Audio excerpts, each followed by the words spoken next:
How to enable or disable PHP's Allow URL F open in Plesk. You can use CloudLinux Selector to enable or disable the Allow URL F open directive. This tutorial assumes that you have already logged in.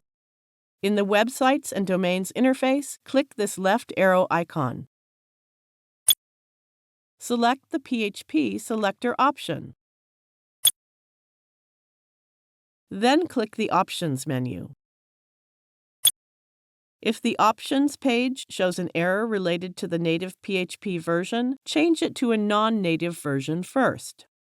Allow URL F open is disabled. We recommend you enable this function only if it is necessary to avoid security risks.